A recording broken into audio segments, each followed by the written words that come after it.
And now, first, please let me to introduce our distinguished guests. William Archer, Editorial Director from Springer Nature. William is online from Singapore.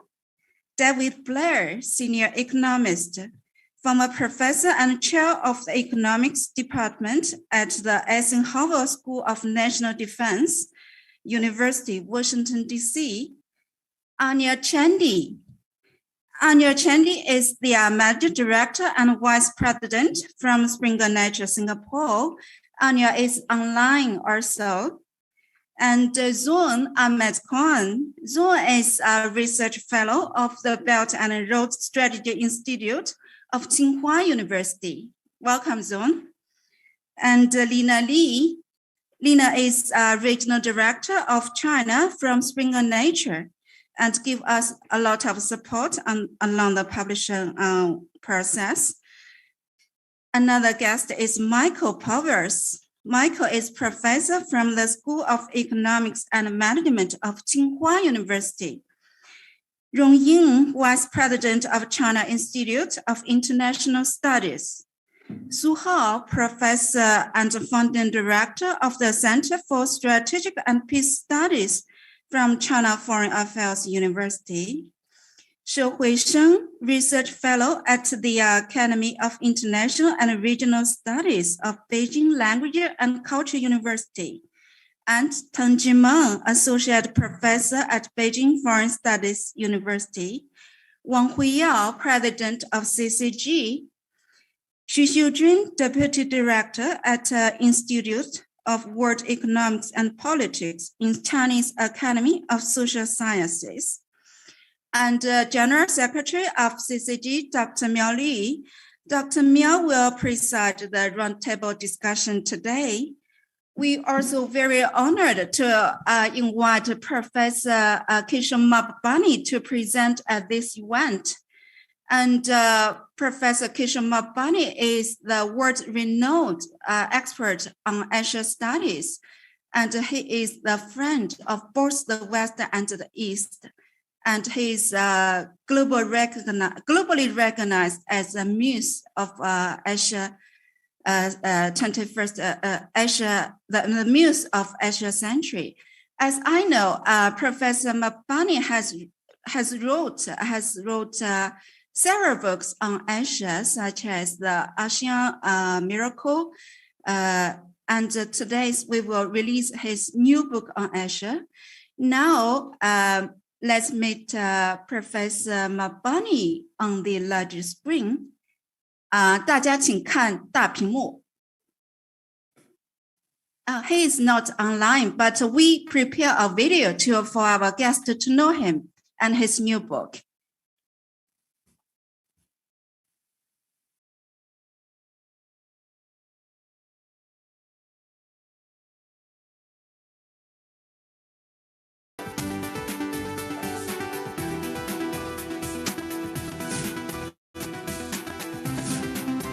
大家声音播放一下。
It's a pity we can't hear the voice for some technical problems, but it doesn't matter. We will share this video with all our guests and online audiences after this book release and the seminar, because we will send this video online.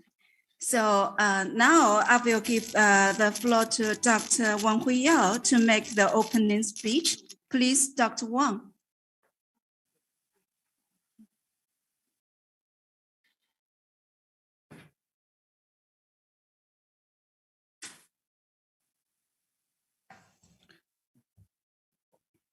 Okay, thank you, Shirley, and distinguished guest, Professor Kishore Mahbubani, and all the media friends. Good afternoon, and also good morning, and depending where you are. So it's really a great pleasure for us to welcome you all to CCG. So we also had our partner from Springer Nature, and so we have Dr. Lee here at the presence. We're also online. We have both two very also senior managers, William Ansher and also Andy Chantley, both editing manager and managing director, editorial director and managing director of Springer Nature. So welcome you all. And so today actually is really a great occasion for us to hold this roundtable around this launching event of this book, The Asian 21st Century. So as we all know that we are just getting into the year of 2022, and also we are very pleased that we're having this roundtable this afternoon to talk about Asia, and also we have actually the Asia this year, starting from January 1st, we have the largest free trade agreement, RCEP, as being effective January 1st of this year. So actually, today we're having here to really have this launching event for the new book, series of new book, The Asian 21st Century, by Professor, well-known, distinguished international scholar Kishore Mahbubani. So the Asian 21st Century is the second book of the China and Globalization series, which has been conceived in partnership with Springer Nature. This book series actually seek to create a balanced global perspective by gathering the views of highly influential opinion leaders like Kishore Mahbubani, but also other practitioners, scholars, opinion leaders from China around the world. So we have a series of a book of this one, and so I'm very happy and fortunate, and myself and Dr. Miao will be the series book editor. So our motivation for creating this book series is draws on the spirit of core culture of CCG, that it basically is to be a bridge between China and outside the world. So we believe that a globalized world is a core component for the creation of a peaceful and sustainable world order that continues to mutual benefit of all mankind. So the Asian 21st Century consists of essays written by Mahbubani, Dr. Mahbubani, actually also to explore the challenges and dilemmas faced by the West and Asia and internationally in general of our increasingly interdependent world, which is a world village that we are living in. So this is also a book that comes out at this intensified geopolitical competition. So I'm very pleased to report this is an open access book, thanks to Springer Nature, and it is published online already since January 1st. For the last 10 days, we already reached over 11,000 downloads already, so in just within 10 days. So this is really a great book. We highly recommend this book written by Dr. Kishore Mahbubani. He's actually, the other book has China 1. CCG has translated that into Chinese and has been also become the bestseller already in China. But this second book, Asian 21st Century by Kishore, is really includes four parts of it. The first part, Kishore was talking about the end of the era of the Western domination. So basically, is the major strategic area that the West is now making is to refuse to accept this reality. The West needs to learn how to act strategically in a world of where they are no longer the number one. So this is actually a good point that Kishore has been made. Also, the part two, the return of Asia from the year one to 1820, Kishore actually think that the largest economy in the world were Asia. And after 1820, and then the rise of the West, however, great Asian civilization like China and India were dominated and humiliated. So the 21st century will see a return of Asia to the center of the world stage. So part three of this Kishore's new book is talk about the peaceful rise of China. So the shift in balance of power to the East has been most pronounced in the rise of China. While this rise has been peaceful, many in the West country have responded with considerable concern of the influence China will have on the world order. So the part four of this book is talking about globalization, multilateralism, and cooperation. So many of the world's pressing issues, such as COVID-19 and climate change, are global issues and require global cooperation to deal with. And so in this, human beings now live in a global village. The states and the countries must work together with each other. And we need to have a world order that enables and facilitates cooperation in our global village.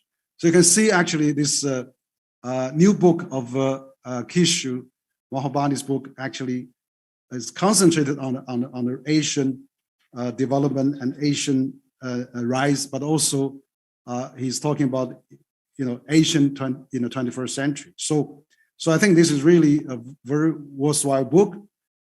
We are very pleased to see this book has been included in our series of a book.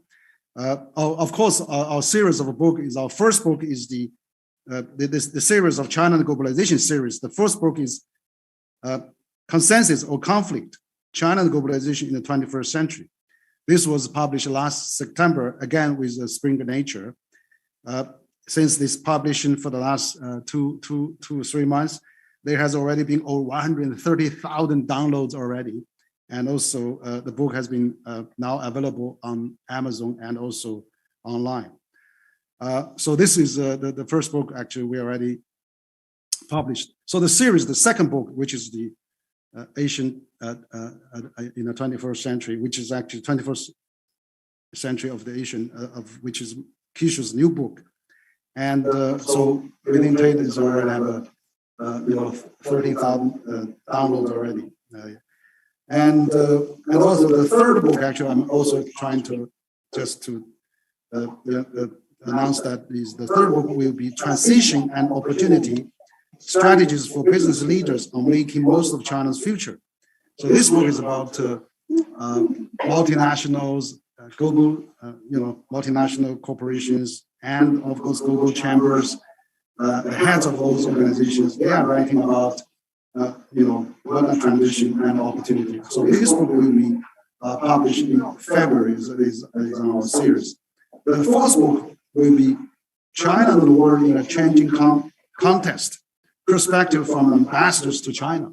We have invited over 30 ambassadors to write about what they have thinking about China, what about China and the world, and also the relation in between. So this book will also be published in February. And then the fifth book will be the Ebb and Flow of Globalization, China's Perspective on China's Development and Role in the World. So this book will be published by CCG. So I will be author for this book. So I think this series of 4 books, 5 books actually, is really coming out a large effort of CCG. And so we are very thankful for contributors, key authors, and like Kishore Mahbubani, but also thank the Springer Nature for really putting a great efforts into this global China and Globalization series.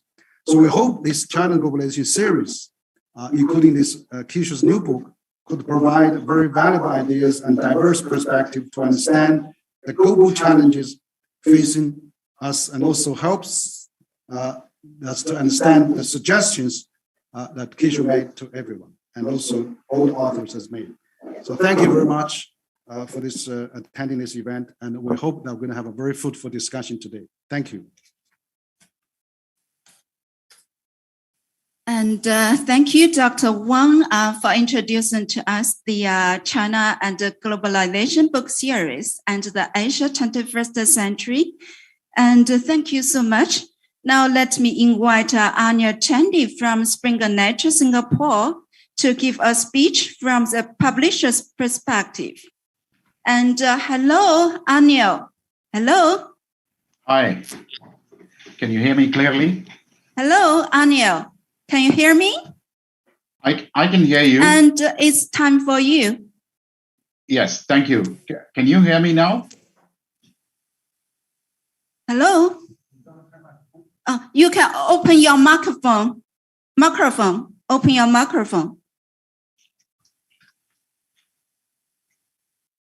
Hello? Open your microphone. Is that okay? Yeah, can you hear me now? Sorry. Anil, can you hear me? I can hear you. Yeah. I can hear you as well. Yeah, but I don't think the organizer, the host, can hear us. Yeah, that. Anya is making a speech. Shirley, can you hear me? This is William. No, she can't.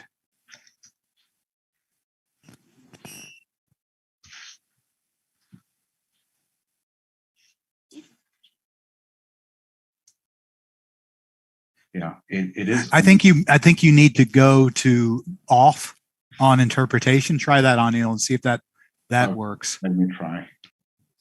Can you hear me now? Hello.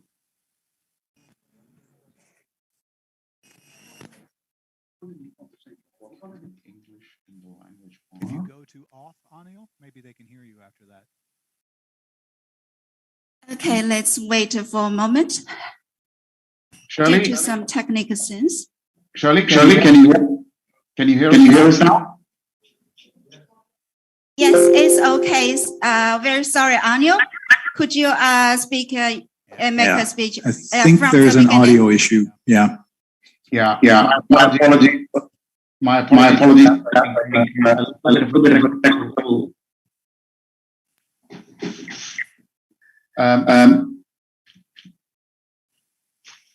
Very pleased to be here. President Wang, Professor Kishore Mahbubani, series editor, distinguished panel, friends from the China and Globalization, and colleagues. I'm very happy to be from Singapore and to be here. The publisher to start the session, announcing what will show Springer Nature's highlight title. Professor Kishore seminal essay titled The 8th Century in the China and Globalization, part of a significant collaboration between China and Globalization and Springer Nature. It is also a privilege to speak here for reason among countless others. First, publishing. We did it. Congratulations, everyone. This is a first nature. Prof. Kishore is Singapore's best national voice, and we at Springer are proud to assist that voice again around the world. Globally, as part of the social science program, each year we publish over 500 titles. But this one is rare and a great way to start of 2020. Publishing this book has been a significant milestone for our country. Singapore is not things.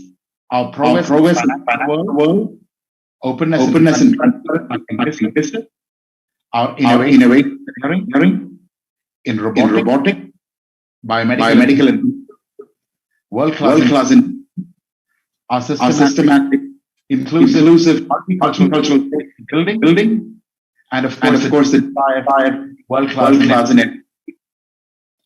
What it is left out, and this is not Singapore, but most of Asia sense, is totally national politics and contribution in the study national area studies. With one main director, the globally work of the Kishore Mahbubani. Along with the diplomatic career of the years and founding the School of Public, the seminal at 1998, Can Asian was the first definition by an Asian scholar truly present that would shape the world is evolving in the century.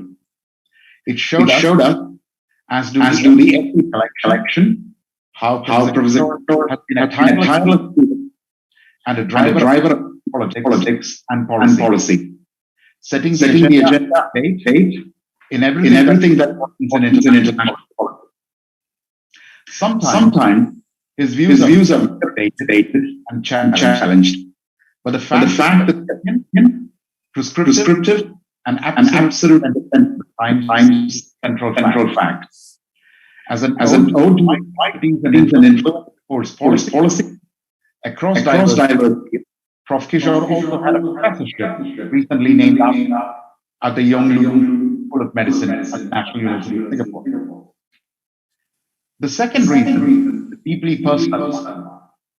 In 1999, as a grad student, my supervisor, Rajbhai, made reading Kishore Mahbubani absolutely the law during our graduate coursework. So I just did not have to read him, but I had to learn him. Although I did not career in international relations, we were deeply influenced by the clarity of thought and vision that characterizes Kishore's writing, which Gandhi often urged to model our own studying global problems. I will leave the distinguished experts in the panel for clearer views and discussion of how seminal this collection is from the discipline's perspective. But I can't help asking myself the question, why do we choose to live with paradoxes Prof. Kishore highlights that currently characterize international politics? Is it to an extent influenced by a triumph of empiricism and the advent and progress of rational choice theories on mainstream international relations and their failure to debate in the correct context? Or is the cause the premature announcement of the victory of liberal democracy and institutionalism, which was then disrupted by regional wars and aggrandizing political behavior? The topical spread and coverage of Prof. Kishore's essays is truly breathtaking and essential. From American mission and perceived exceptionalism, regional order, to Chinese thought, India, Japan, to climate change and the pandemic. He grapples with every big question of our time, prods our curiosity, and also gives emphatic answers to some of those questions, and prescribes what we need to make course correction. And that is the essential Mahbubani. He provokes and he teaches. And that is why this collection from the Center for China and Globalization is one of the finest we are privileged to offer in our program. Thank you. And thank you, Anil. Thank you for your wonderful speech. And without the support from Springer Nature Singapore, we couldn't make happen the book release today. Thank you so much. And this book is downloaded for over 14,000 times within 10 days after being published online. Let us hear Lina Lee from Springer Nature, China region, to share more about the publishing story.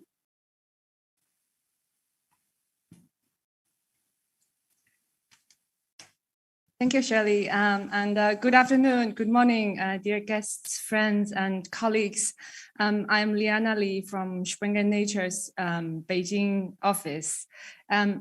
It seems that now I am used to coming to this office on a monthly basis to attend a very high-profile book launch or attend some very interesting roundtable discussions on the most important topics on culture, communications, and regional politics.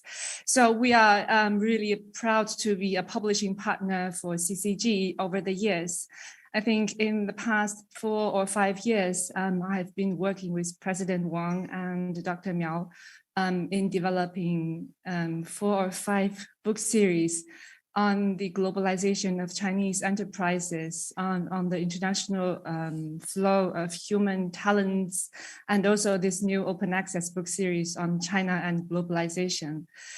It is definitely not usual to have a book series that hosts a book launch every month, and it's definitely also not true that all of our books will achieve 10,000 downloads in the first week of publishing.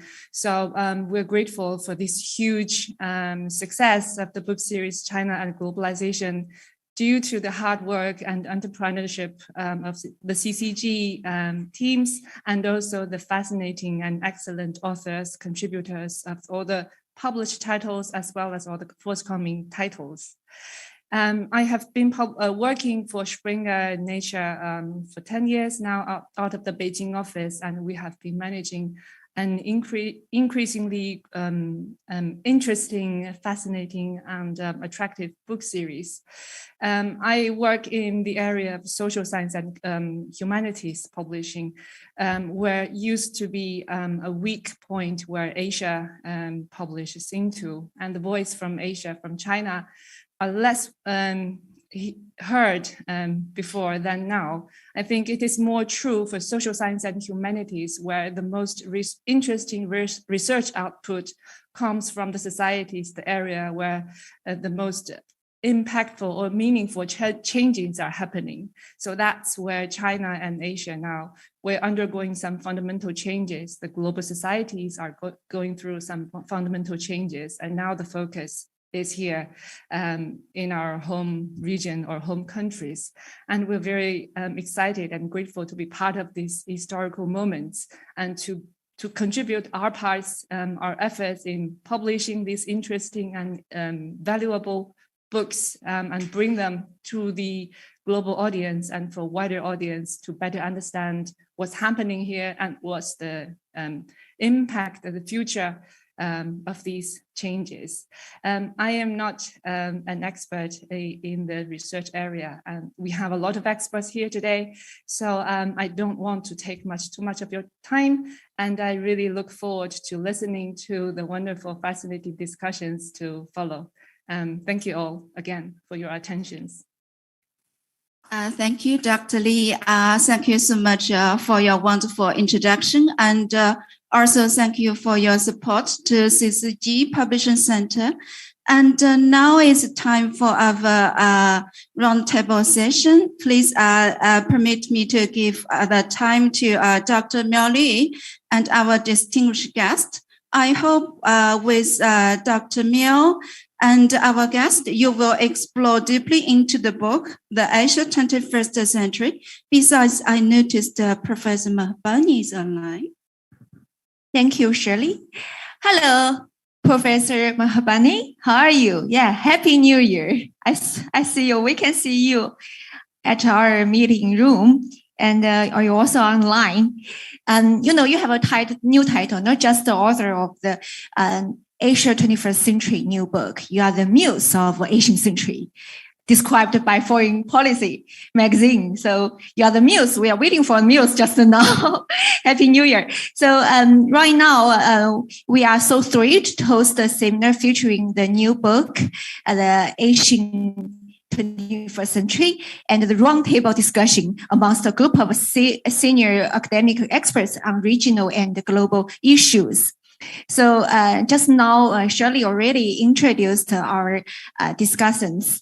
And of course, one discussant is our distinguished author, Professor Kishore Mahbubani. You can say hi to all of you, Professor. Can you? Later we can, listen to your opinions.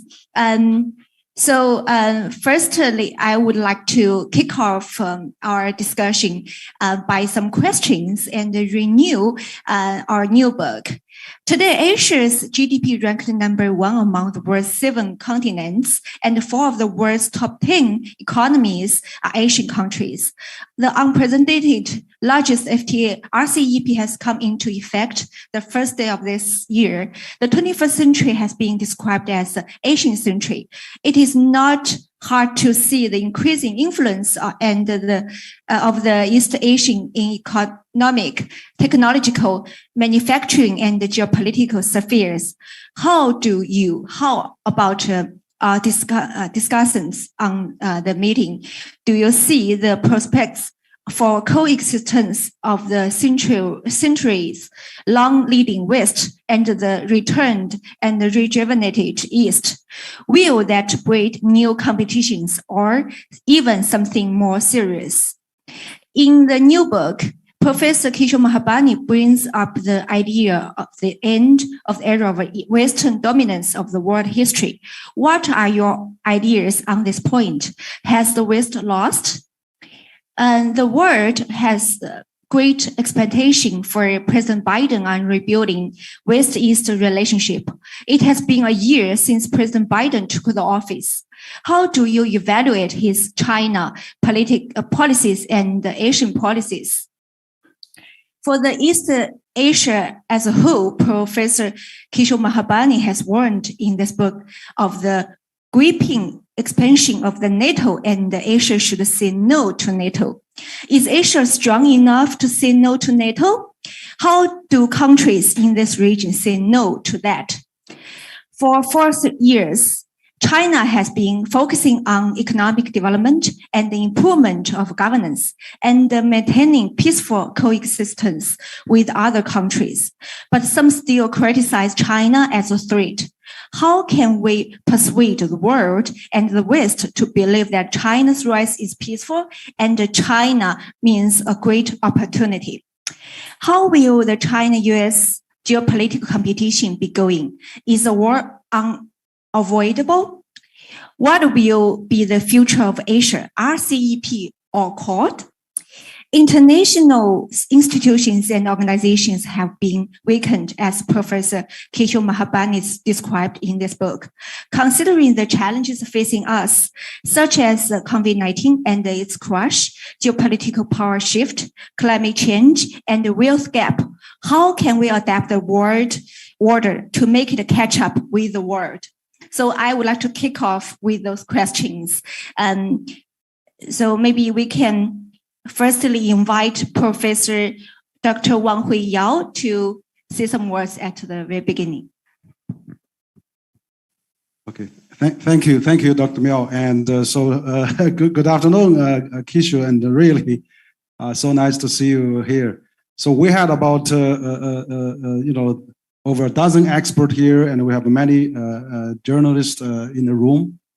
So it's really a great occasion that we have the Spring Nature publisher, their managing director, their editing editing director, and also their director for China, all presented at this event. It's really great. We have this book, Asian 21st Century, that is just newly published by Dr. Kishore Mahbubani. It's really a great book. So I just want to open this roundtable that to say that Professor Mahbubani has actually giving us a new food for thought, and also collectively giving us some new ideas, and also New Year's thinking that we can have.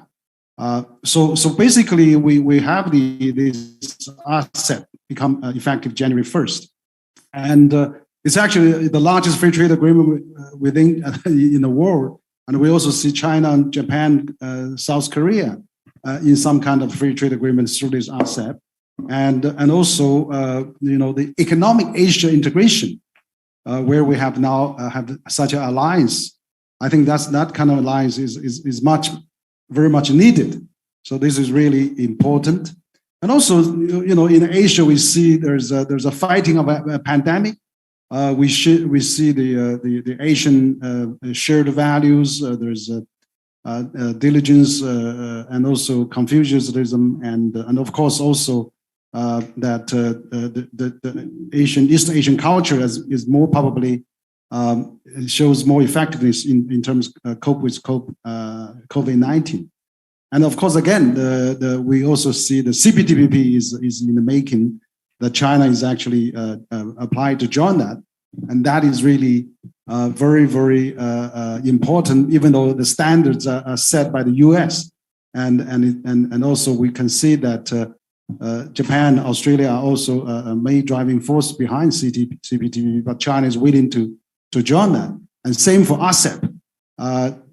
That China and Japan, Australia, and Western countries are all there. So we can see more, probably more economic activities going on for the new years ahead. And this is really important. And again, also we see the digital economy is flourishing in the Asian society and all the countries. So we can have this new digital economy that is really, going forward. As China now, 1/3 of its economy is carried by digital now. And finally, the infrastructure. I see that infrastructure is becoming a biggest common denominators now in the world. And Asia has already, particularly China, has already taken a lead on that.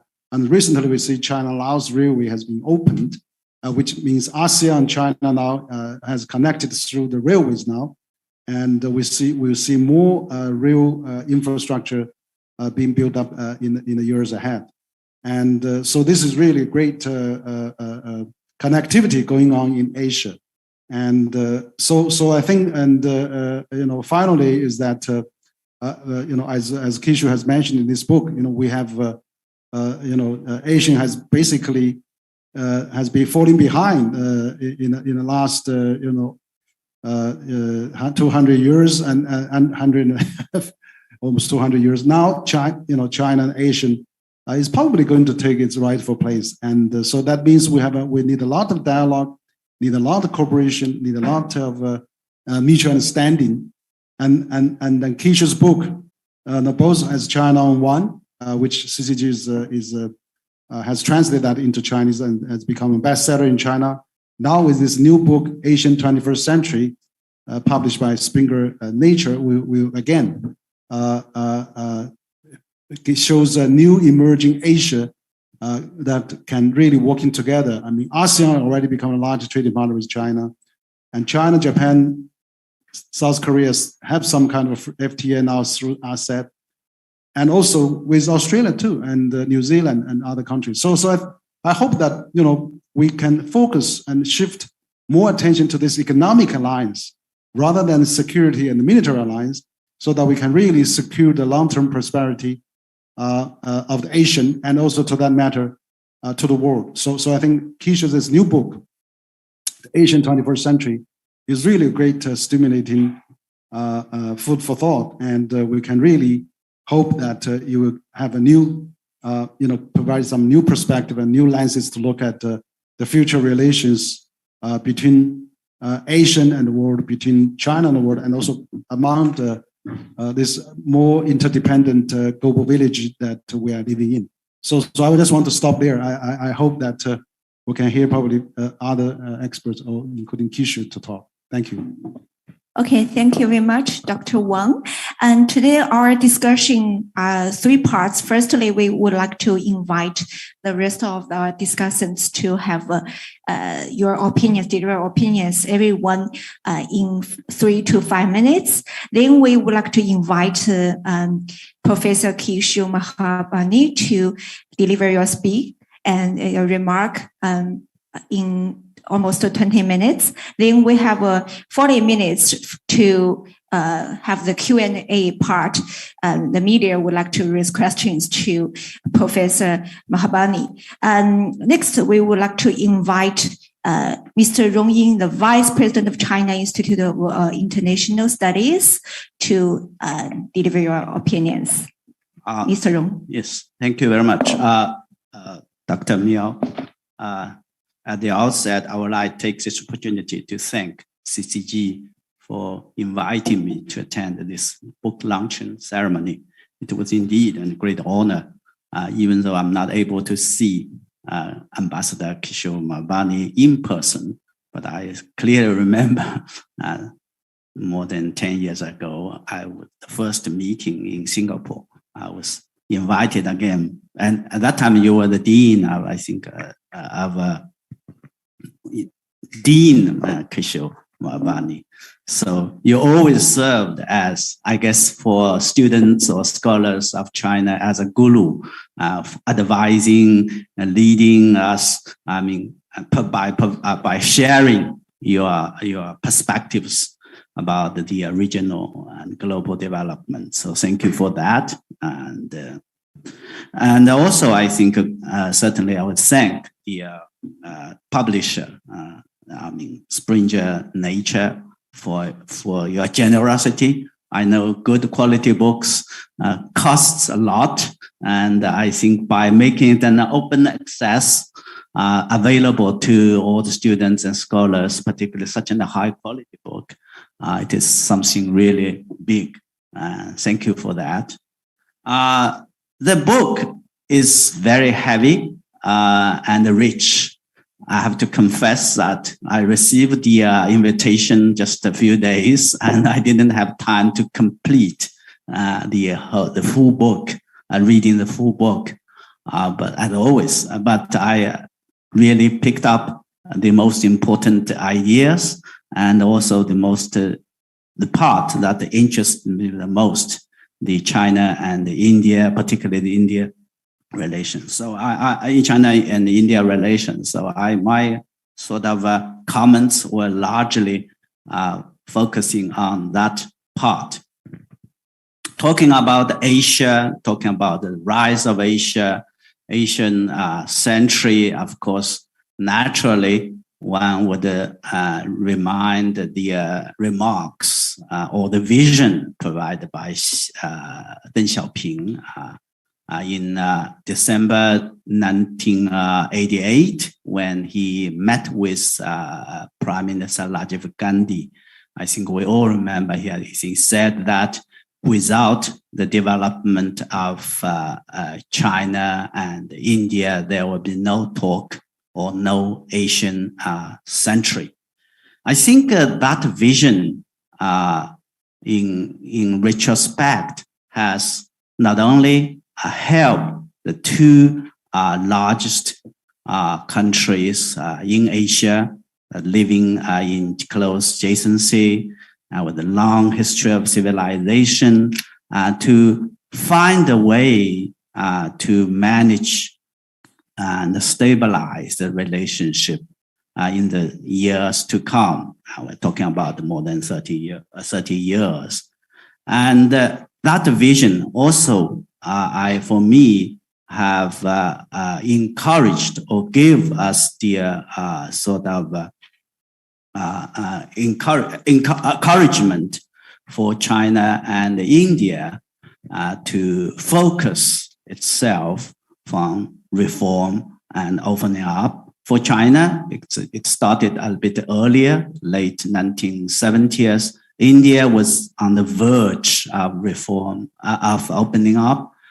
And so I thought that it is very much relevant and certainly topical today to talk about the coming or the Asian century.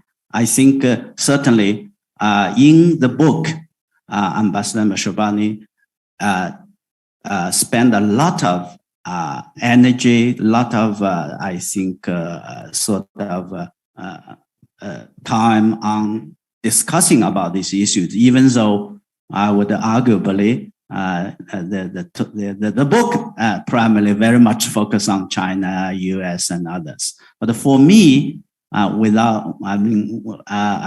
thought that the Asian century, the final sort of realization of this Asian century would not happen, as Deng Xiaoping said, without the full development of China and India. And it would also be a big question mark if China and India are not able to find a way to stabilize, to develop a relationship that would help impact the final realization of this Asian century.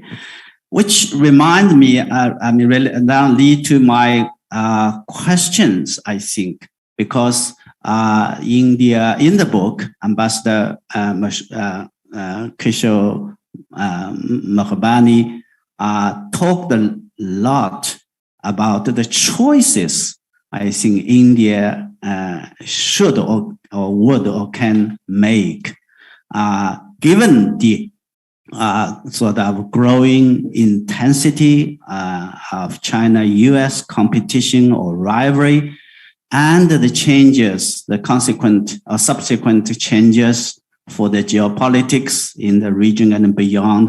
I think the Ambassador Kishore Mahbubani argued that India face is now in a relatively favorable positions, and there are many choices can make. Of course, as always is argued, every choice has costs and benefits. So I guess my question is that from what you have from your perspective, particularly in the context of what happened in the past 2 years since the boundary disputes, and in the wake of the debates, both I think in China and India, particularly in India, the strategic community. I have to mention that the past 2 years have seen a kind of a flourishing of books by Indian scholars, strategists, particularly the almost all the former Indian ambassador to China have written a book making contribution to that debate. So for you, that choices have been that choice. Do you think India has made that choice? So this is the question, the first question.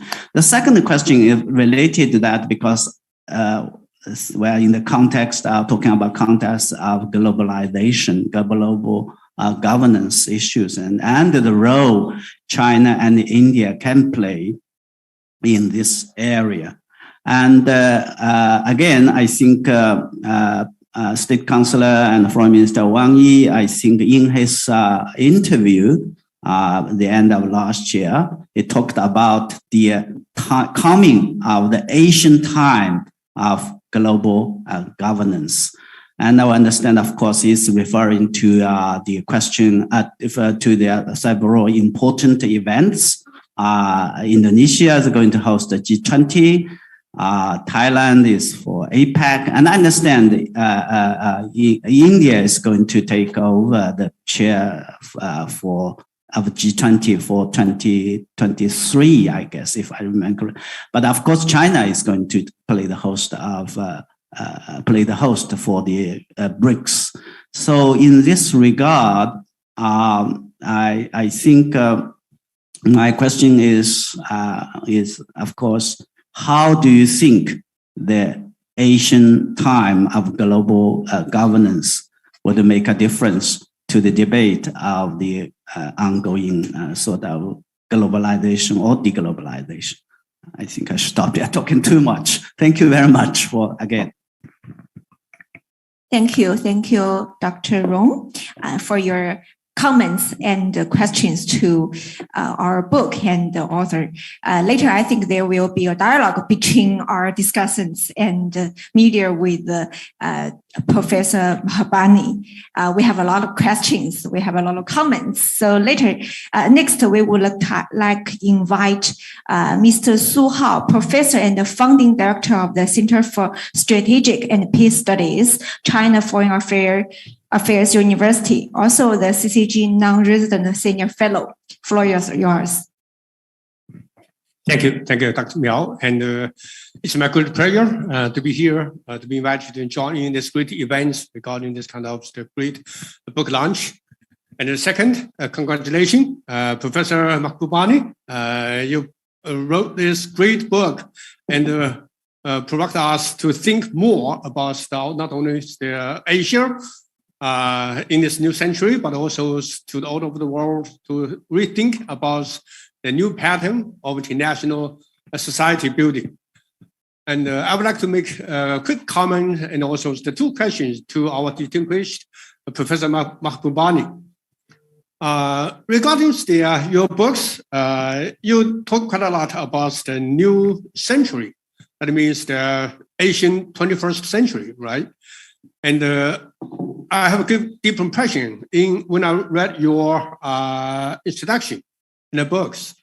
You give the two words to define the Western behavior to manage the new century.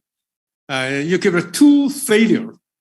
That means the Western societies or the world fails to aware that already is the end of Western dominance, right? And the second failure is the Western has the failures to see the Asian centuries coming to us, right? So that's a real problem in your books. You give alarms to the Westerners should be aware of this kind of two failures. Maybe personally, I would like to add one more failure. That means maybe the Western Academy fails to listen to your advice or even to your persuasion to watch out the rise of China, rise of India, or the rise of group emergence of the non-Western countries. So the reason why at the moment there's so many problems in this world. Okay, and now maybe I have to also add one more comments in my personal research experiences. So in my observation, I would say that at the moment, if we look around the world, so many problems in this world, not in the rivalry between the major powers like China and the United States, so many conflicts in the world, Middle East, Africa, or even the Central Asia, just a few weeks ago, or around China in East Asia or the West Pacific. So what's the reasons, or we should look for some kind of logic to find or explain the reason why so many chaotic situations in this world.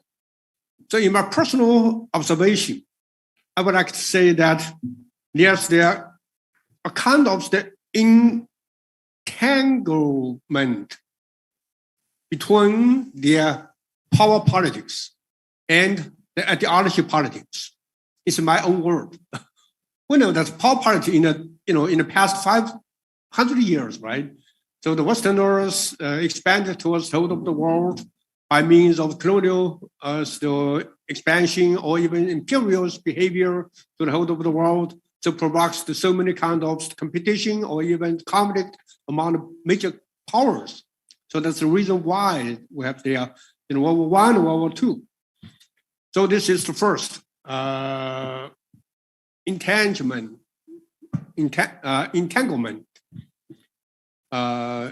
within the trap of the power politics. So at the moment, there's some discussion about the society that's trapped. It's similar like this kind of logic. And the second entanglement in my points is ideology politics. In the 20th century, that's the end of the Cold War to be waged between the East and the West, or the socialist campus or the capitalist campus.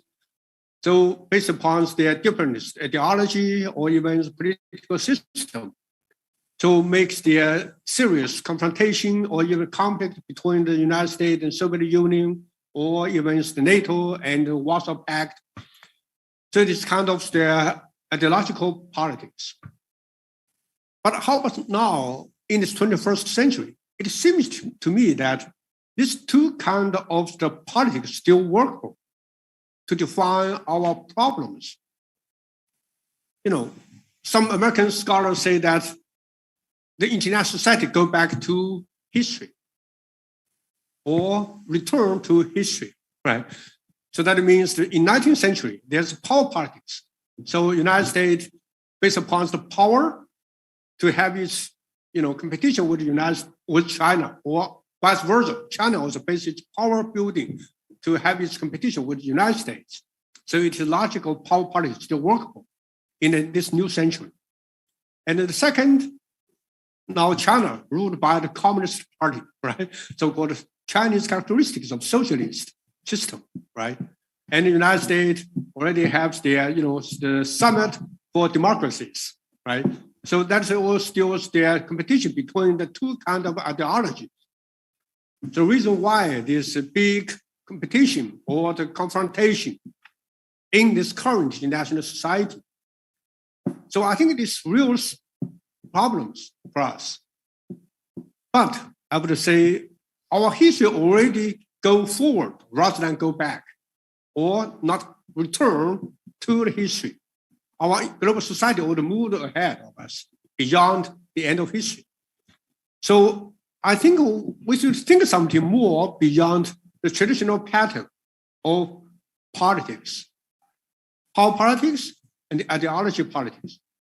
So we should think something more to figure out some kind of a new style of international politics.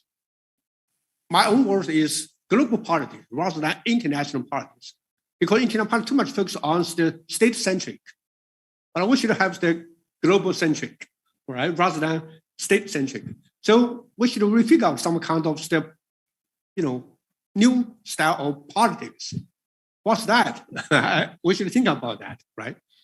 So it is my comment. And Professor Mahbubani, I have the two questions to you. The first, in your books, you stressed the importance of the return history, right?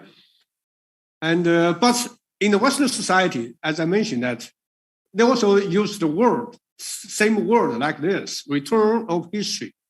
That means history go back to 19th century or even 20th century. So makes once again, the major powers competition.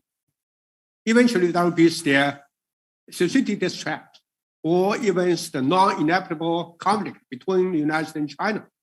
So it is back history. But in your books, you're talking about the return of history is something else, rather than this kind of return of history in power politics, right? So I'm curious about your thinking or explanation about your word of return history. What's real your implication or connotation of return history? My second question, in your books, the key word is the end of Western dominance, right? So that means that now in this 21st century, we are the Asian century. So it seems to me that maybe something like the Asian civilization or their global pattern could be redominated by some other sphere rather than Western sphere. So that's what you mean, maybe it's the end of their Western dominance, or now we're talking about the coexistence. That means Eastern and West civilization, United States and China. So we cannot just discuss about the end of dominance. That means dominance already dead, on the Western side. But maybe personally, I would say maybe it could be somehow co-dominance or multiple dominance, including West and the East, China and the United States and other major countries. So I'm curious about your points. What do you mean of the end of Western dominance? Okay, thank you. Thank you so much. Thank you, Mr. Sun. Next, we would like to invite David Blair, former professor of economics and chairman of the economics department and Eisenhower School of National Defense University, Washington, D.C. Please, David. Hi. Professor Mahbubani has a great knack for provocative titles. Has China won? Has the West lost it? And I'm not sure the title, The Asian 21st Century, was seen as highly provocative. But it is. It will be, I guarantee you that in Washington, it will be viewed as a highly provocative idea. And I think we're entering a very dangerous period where we're seeing a transition away from Western dominance. Essentially, you had the British Empire, which saw its job as managing the world from 1815 to the 1940s. And then after 1945, you saw the United States has seen its job as managing the world. Its right and its position as managing the world. I don't see vested interests in the United States giving up that position easily. There's as President Eisenhower stressed a long time ago, there's a strong financial interest in maintaining American military and strategic dominance. And it's even stronger today, especially since the war on terror started in 2001 with the Patriot Act. It gave the government a lot more power, and it created a lot more opportunities for people to make money off of it, bluntly. So I don't see this as being an easy transition. In addition to the financial interest, there's an ideological dominance that is a view that has continued for the last 50 years or so. Hillary Clinton wrote a paper called America, the Indispensable Nation. That shows the position of a lot of strategists in the United States. And the idea that it's going to be an easy transition toward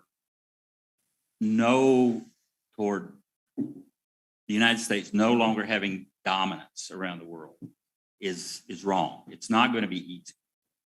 I think it's made worse. This situation, the next decade is made worse by the fact that we're looking at a very troubled time in the United States itself. The economics are probably the worst I've seen in my lifetime. We're facing high inflation, probably higher inflation we've had, in my view, for the last 25 years, we've had very irresponsible monetary and fiscal policy, which is likely leading to another financial crisis, maybe worse than 2008, who knows? But this is a possibility. And politicians like to blame foreigners rather than blame their own decisions. And I think that's going to cause trouble. Economists sort of fundamentally grow up in school with a positive sum view of the world. You know, if you get richer, well, that helps me get richer and we mutually benefit. That is not the view of typical strategists. The typical strategist is, if you become more powerful, that's a threat to me, and I've got to stop it. And the military, industrial, intelligence strategists are very much in control of the government in Washington. And that's not going to change, I don't think. So I think we're facing a difficult decade. And what we really need to think about is how to stop the inevitable crises from turning into a great catastrophe. That's really the job of everybody over the next decade, is not letting things get out of control, managing this transition. I mean, I think in the long term, the best interest of the American people is sort of a North America, maybe North Atlantic centered focus economically and strategically. But going away from the current global view that our role is global dominance, it's going to be difficult for people to give up. So that's not very encouraging, but I think it's what we're looking at for the next 10 years. Okay, thank you, Dr. David Blair. Next, we would like to invite Michael Pars, the Professor, School of Economics and Management of Tsinghua University. Yeah, Michael, the floor is yours. Thank you. Thank you very much. I'd like to begin by just thanking the organizers, CCG, for inviting me to this today's roundtable with such distinguished fellow panelists. It's really very, very good to be here, and I'm sure that my brain will be extremely stimulated by the discussion. I also wanted to mention that I'm one of the 10 or 11 or 15,000 people who downloaded Ambassador Mahbubani's book, and I had a chance to read much of it before the event today. I also did not have a chance to go through all of it, but I did read many of the essays, and I found them very compelling, bold, insightful, and nuanced at the same time. And I think that the portions that I found most interesting, perhaps because of my own research interests and orientation, are those related to culture, and the culture, especially of the United States, China, and India, some of the major players in the scenarios that are discussed in the ambassador's book. One of the things that I wanted to, well, that got me thinking about the role of culture a bit, and one of the things I wanted to bring up today is that we, as researchers, professors, analysts, commentators, and so forth, are essentially, in some sense, reductionists. We take very, very chaotic, confusing reality, and we try to simplify it. We try to develop models to explain how things are going. Essentially, we're looking for patterns, and then we try to document those patterns and describe and ultimately perhaps predict. And that's what people, my own training is in statistics, so that's what we do in statistics, but we usually have lots and lots of data, or we wish we did. And then, of course, in the world of finance and economics, which is what I study, we try to have extensive data. We don't always have what we want, but we try to. And then people run the data through computers, through regression models, and they come out with forecasts. Well, in some areas, such as some global affairs, it's more difficult. The various items of study are not easily quantified. And so my own thinking in approaching these matters, as I have living here in China over the past few years, and especially considering the China-United States relationship, is that much of what goes on has to do with fundamental differences in culture, and also the changes in culture that are taking places in the different countries. So, for example, rather than trying to describe the relationship between China and the United States in terms of a Thucydides trap, or trying to analyze China's economic development in terms of something like the middle income trap, or the Belt and Road Initiative in terms of the debt trap, where we see these patterns, but they're often based on very scanty data, and there is intuition, but there is not that much to go on. There are good counter arguments that can be applied. I tend to think that maybe a more robust, a better predictor of what is likely to happen in the future, the constraints on the various countries, what is pushing them in certain directions and pulling them in others, come more from what's going on internally than from patterns that we might observe with very small sample sets among the countries in the world. So, and that's what intrigued me. There are many comments in the ambassador's book along these lines about the different societies involved, and especially I was intrigued by India because I know much less about India than I do about China and the United States. So if taking this sort of approach, I first, would think about the United States and what is the United States national identity? What is the national myth or the national story of the United States? And I jotted down a few words rather than reading it out in some paragraph form. New world, freedom, democracy, checks and balances, frontier, work ethic, ingenuity, melting pot, social mobility, and of course, more recently, superpower. And this is the language that I was brought up with, and I imagine David also was brought up with similar ideas in the United States. But this is undergoing change. This national story has been under attack. It's been chipped away over the past 50 or 60 years without really a replacement. So the story that's there is sort of still there. It's just kind of degrading without rejuvenation. And what we see is now, a few years ago with the election of President Trump, we see a reaction to that. People saying, well, the story was fine. Why did you mess with it? Now we got to reassert ourselves. And that can be very disturbing. Then I was thinking, alternatively, what about China? And some of the words I jotted down for China are ancient civilization. And of course, I'm saying these in English, and these are my I'm not a fluent speaker of Chinese. Ancient civilization, the new China, socialism with Chinese characteristics, mutual assistance, economic reform and opening up, common prosperity, respect for other systems or peaceful coexistence. I think that these are all, part of the national story of China at the moment.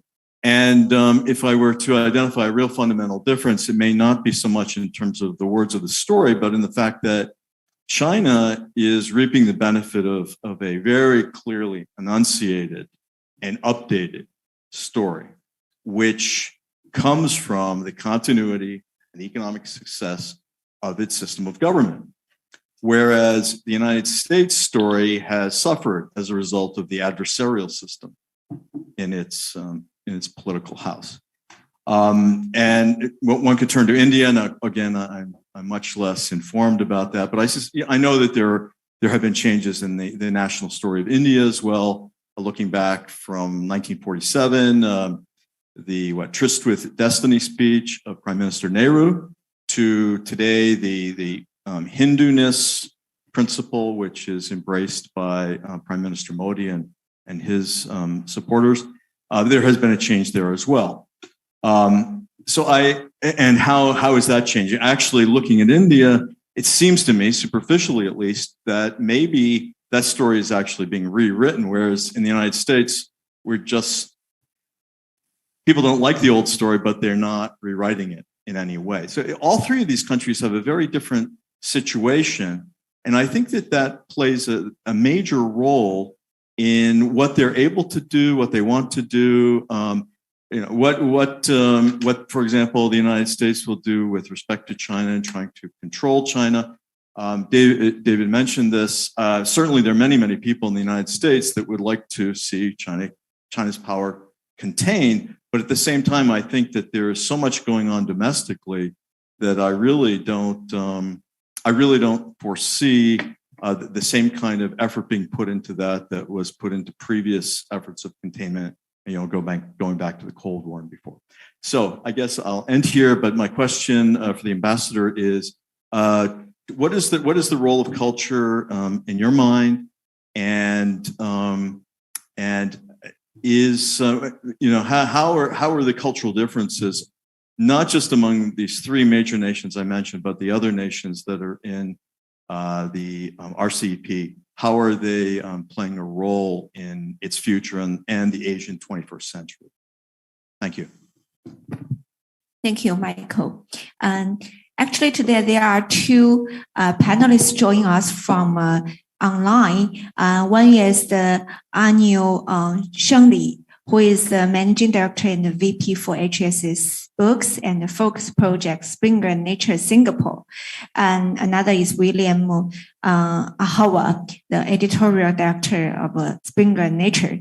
So we would like to invite those two senior publisher to deliver your opinions. Just now, before Professor Mahbubani joined us, one of them delivered a speech about from their angle to as the publisher. So next, we would like to invite both of you to have deliver your comments on this book. Thank you very much.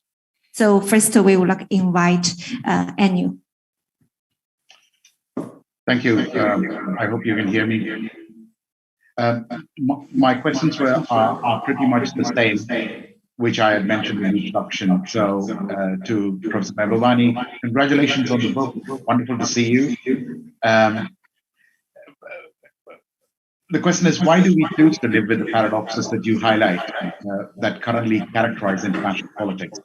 I think there's been a lot of discussion around the perceived end of U.S. dominance, and of course the emergence of other regional parts. But why do you think this? Is it by any chance related to an adoption of certain theoretical perspectives in how international relations is actually taught and learned and understood?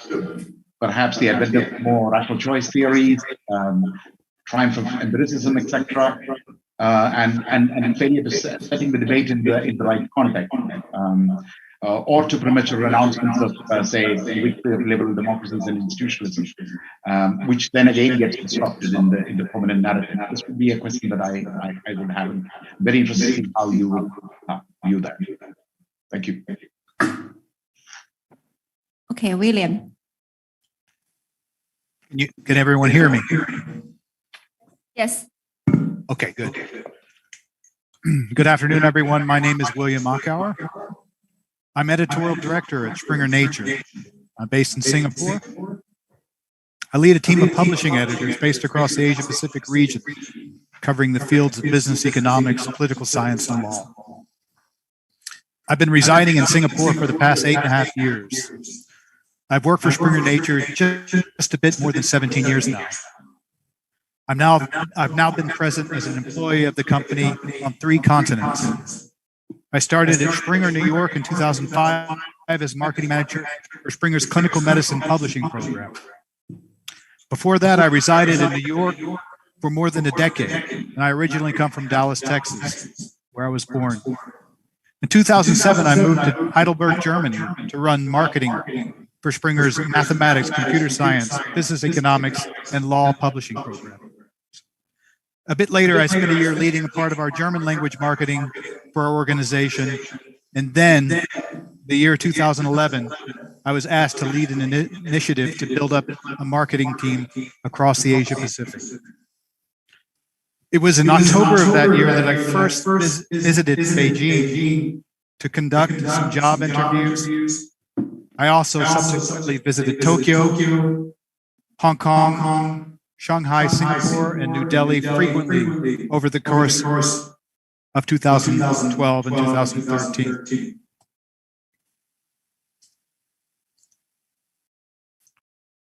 Can everyone still hear me now? Yes, we can hear you. Yeah. While I enjoyed the life in Germany, working for such a reputable scholarly publishing organization, it would soon become clear to me that I personally wanted to relocate to Asia.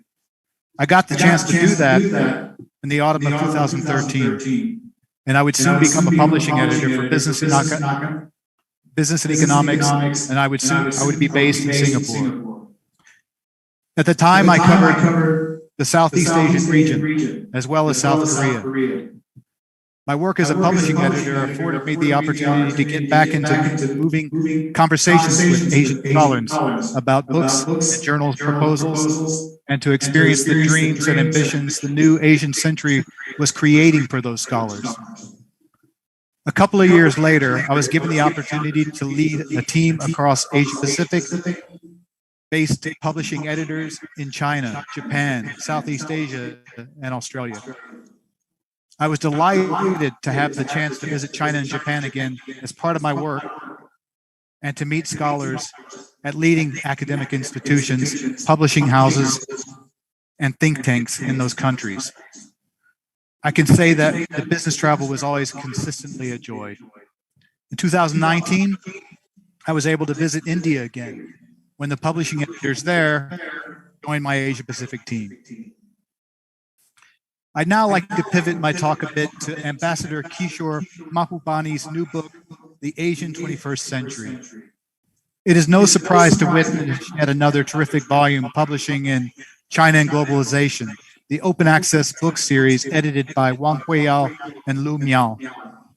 Ambassador Mahbubani presents in his authored volume a 360-degree feedback of the global status quo in international relations. In several essays, at the start, he analyzes a variety of aspects about the end of Western global domination, followed by a selection of chapters dedicated to the Asian rebirth that include insightful contributions on ASEAN and India. A section on the peaceful rise of China follows from there, and the last part of the book looks at globalization, multilateralism, and cooperation. After reading several chapters in the book, viewing various interviews with Ambassador Mahbubani, as well as his moving TED Talk, How the West Can Adapt to a Rising Asia, I feel I've learned new aspects about international relations, as well as solid and wise advice for various players on the global stage. One very central piece of critical thought about the end of Western domination in the world that struck me is the problem of plutocracy in the U.S. Ambassador Mahbubani lays out the case for this so clearly in the context of the, quote, sea of despair, unquote, or the bottom 50% of Americans whose average incomes have declined over the past 3 decades in contrast to other developed and developing nations. This sea of despair was the result of resentment towards perceived elites, whether they were on the left or the right wing of American politics. And we all know now that somebody decided to take advantage of that situation. In the context of government for the 1% by the 1%, I don't know the recipe for the restoration of American democracy, but plutocracy has presented a major challenge, especially as America continues to be in decline. I personally think it's going to take even more than U.S. voting rights legislation and the restoration of the acceptance of free and fair U.S. elections to save American democracy.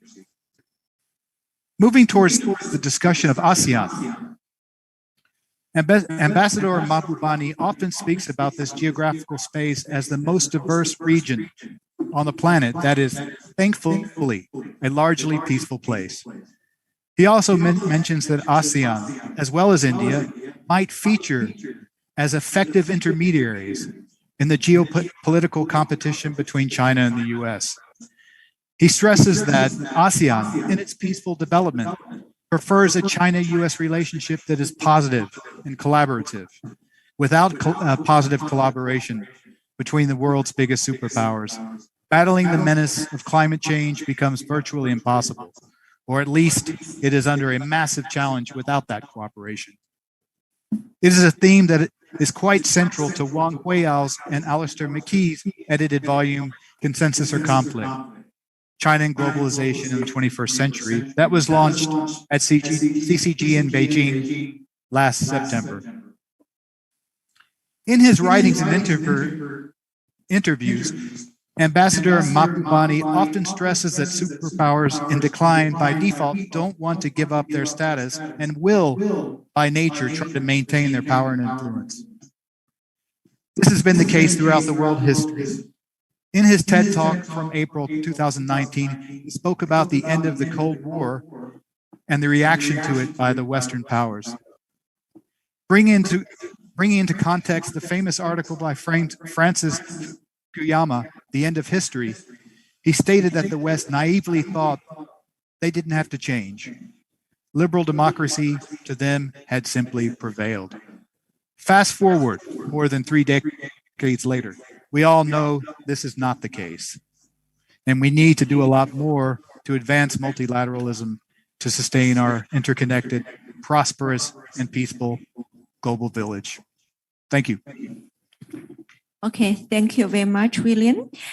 Next, we would like to invite Professor Xu Xiujun, Deputy Director of International Political Economy Division at Institute of World Economics and Politics, Chinese Academy of Social Sciences, CAS, also the CCG Non-Resident Senior Fellow.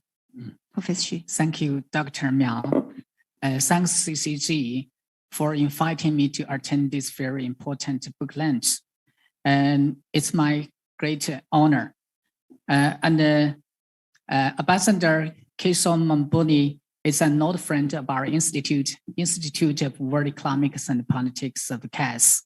And we know him very well. He's a very thoughtful and productive scholar. So I'm very happy to know his new book published recently, and congratulations to him. As you know, in the last century, many observers proposed that the 21st century would be an Asian century, but most of them only provided us our concept of the significance of the Asia. And from Kishore's book, we can have a very clear and deep understanding about Asia in the 21st century. I appreciate many thoughtful insights on the end of the era of Western domination, the Asian relations, the peaceful rise of China, and globalization in this valued book. Comparing to many other books with the same theme, I think this book at least has 3 main characteristics. The first one is that it combines Asian perspective and global perspective. It observes Asia from the world and the world from Asia. So it shows us a very broad overview on the changing world and the changing Asia. So we can have a better understanding of the era we are facing now. The second one is a compilation of academic thoughts and policy value. It proposed many theoretical questions we have to search and answer, such as how does power shift? How does globalization proceed? And why do some countries rise and some other failed, and so on? The author provides many enlightened analyses on this question. I think these questions are very important to advance the academic progresses, especially in the field of international relations, world politics, and globalization. And more obviously, this book is very useful for policymakers, both in governments and in big enterprises. As a think tank researcher, I think I should read and learn from this book. The third one is question orientation. It responds very well to nearly all the questions people concerned in recent years. So it can arouse the reader's interests and let the readers have the feelings of satisfaction. So at last, I'd like to say And I think it's safe to say that this book is a product of the era, a pool of thoughts, and a source of inspiration. Thank you. Thank you for your valued books. Thank you. Okay, thank you, Professor Xu. Next, we would like to invite Professor Shou Huishen, Research Fellow at the Academy of International and Regional Studies, Beijing Language Culture University, also the CCG Non-Resident Senior Fellow. Floor is yours.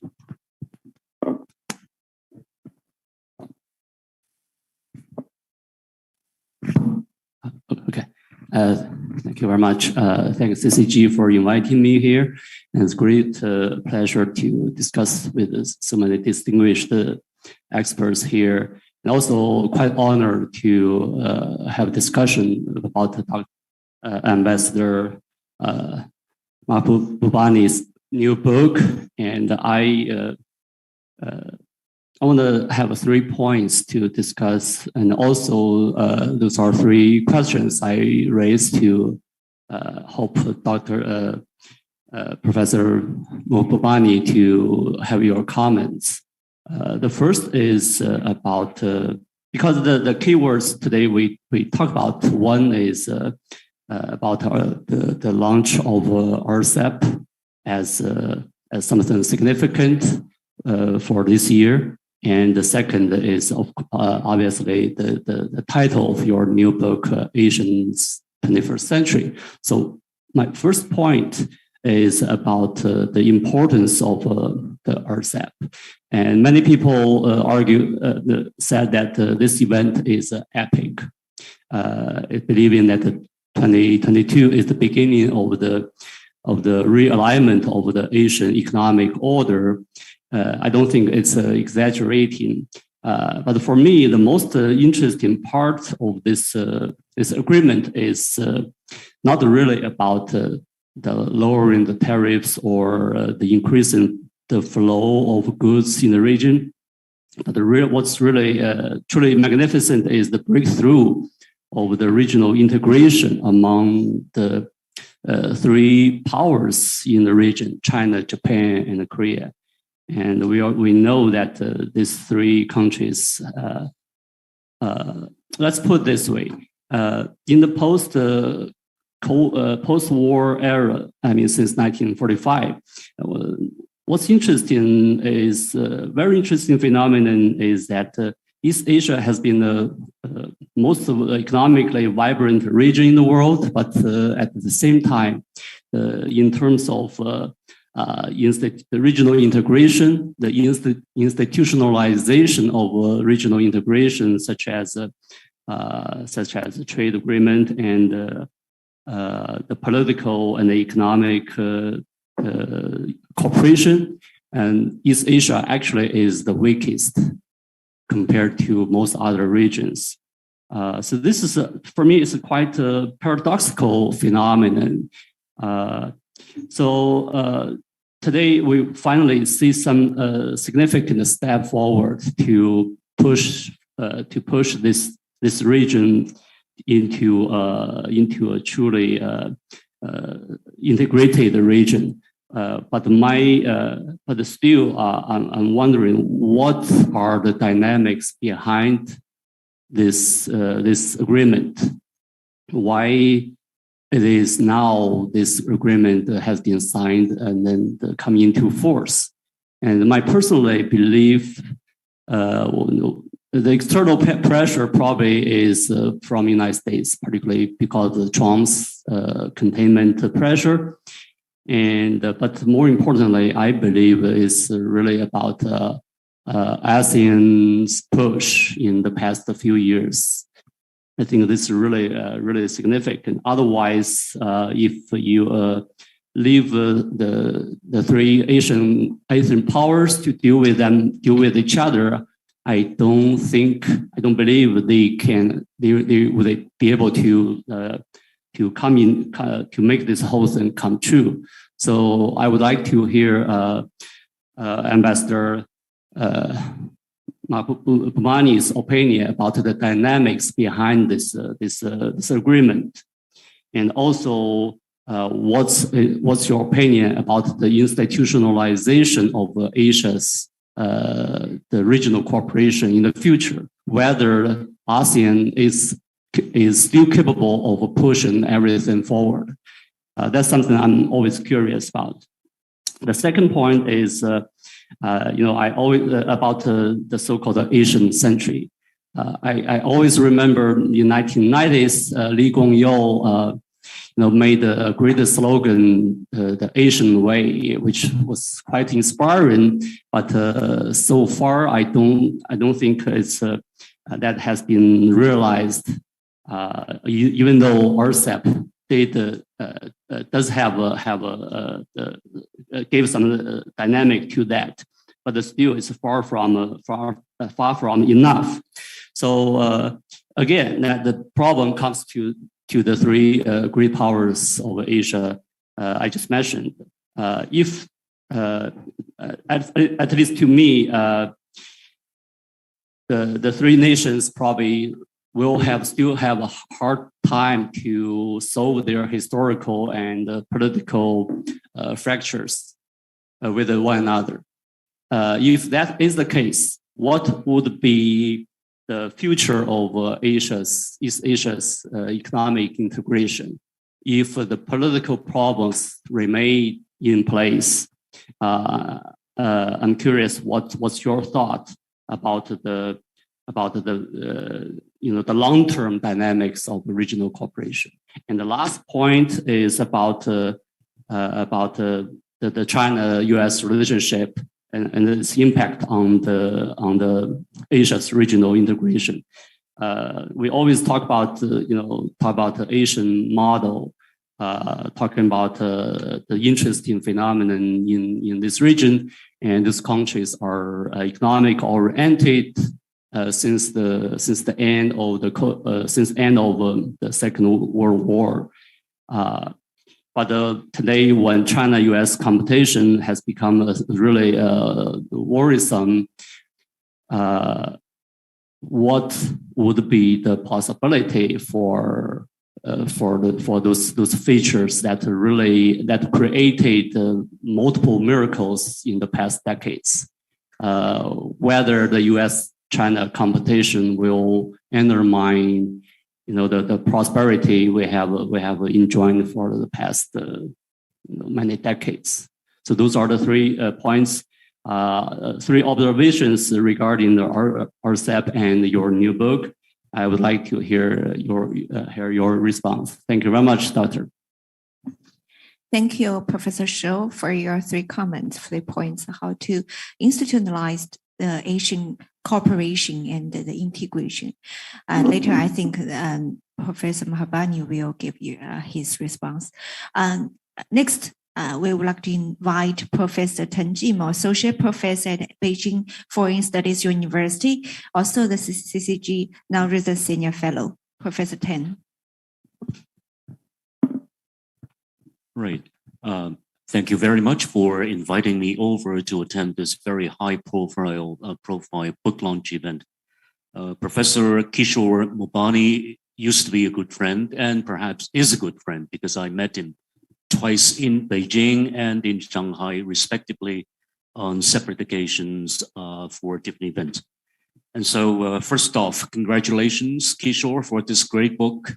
And I'm already recommending the book to my students in China and also around the world in America. And I hope that they will pick up the book on the Amazon and perhaps they can download for free, right? In this particular case. Once again, thank you very much. Congratulations. And while I was reading the first few chapters, I'm almost awestruck by some of the great remarks and also arguments you have made. And particularly when you talk about this very America with closed minds and that very shocking discovery that these closed minds are actually the liberals, the liberal minds in the American intellectual scenes. And that remark actually reminded me one book I used to teach by Alan Bloom, Professor Alan Bloom of Yale University, and also he taught at the Chicago University. And in this very book, as the title suggests, it's all about the closing of the American mind.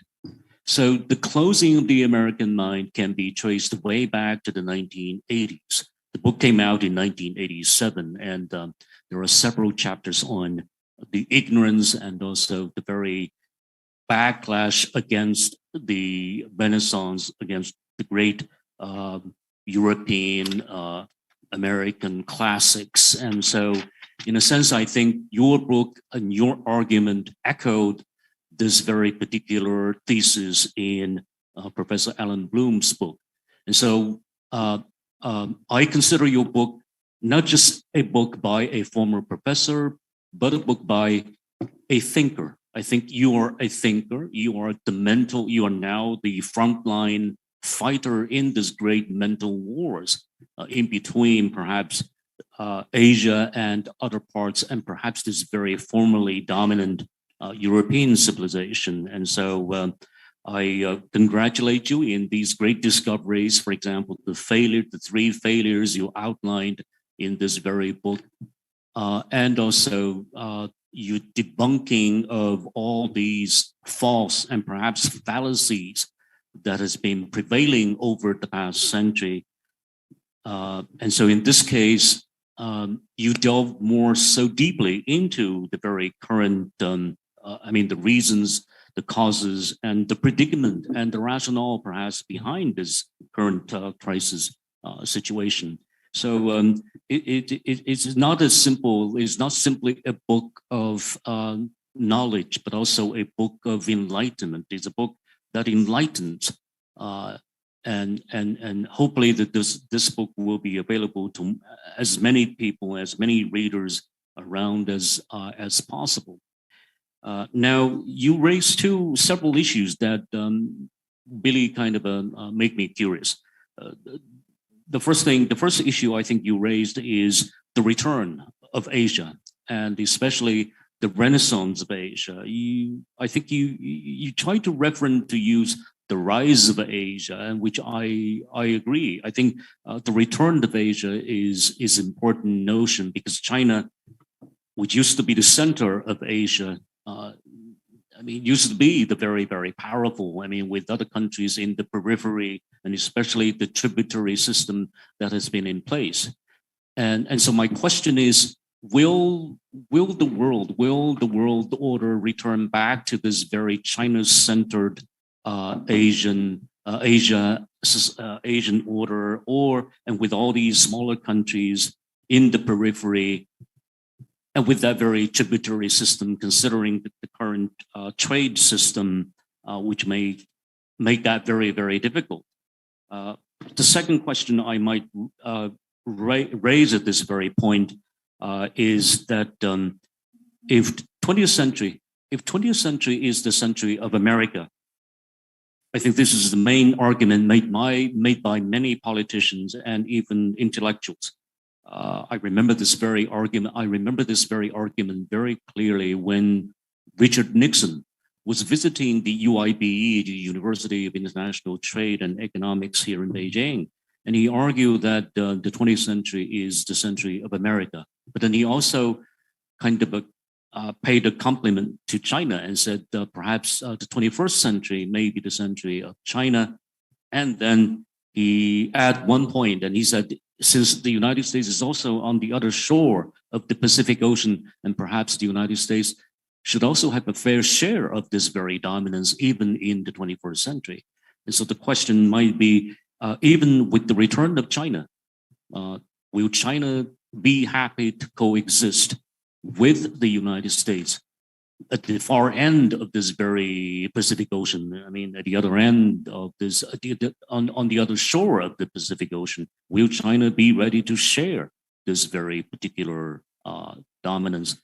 Considering, given the fact that that transition is so very, very risky and perhaps difficult, as we find, as the situation is unfolding in the U.S. right now.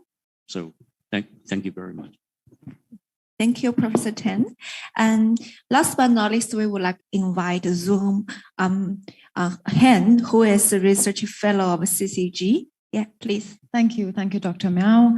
I have the luxury to be brief because so many experts have already shared their valuable perspectives and also thoughts on the book. Firstly, I would like to say that if 6 years ago, or in 2014 rather, when I first made the decision to come to China, we had books and scholars, or better access, I would say, to ideas such as the ones I have been exposed to in this book, probably it would have been easier for me to understand better the country I was coming to, and that journey would have been much faster. So I'm very grateful. And I think people in parts of the world that are looking for what is the Chinese perspective, what is China's history, how is it playing a role, and what can the future look like, it becomes easier to envision such a future and also make sense of the present when we have ideas like the ones discussed in this book. Also, you talked about how the West sort of went to sleep with this idea of end of history, and I couldn't agree more. And I think at times this demonization of China, unfortunately, which is happening, is also actually at the detriment of those that are creating these ideas.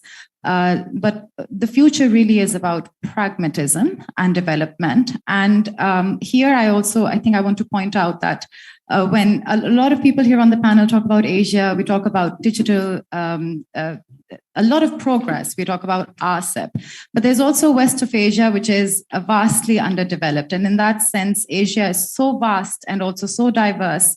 There's a part of Asia that requires affirmative action and proactive attempts at pragmatism and multilateralism. So here I feel that, for instance, ASEAN, RCEP are great models of success, which perhaps West of Asia can learn from. So my first question to you is that how can the success of Asia, East Asia more so, play an integral role in nurturing the success of West of Asia? Because when we talk about the 21st Asian century, it's really this vast continent.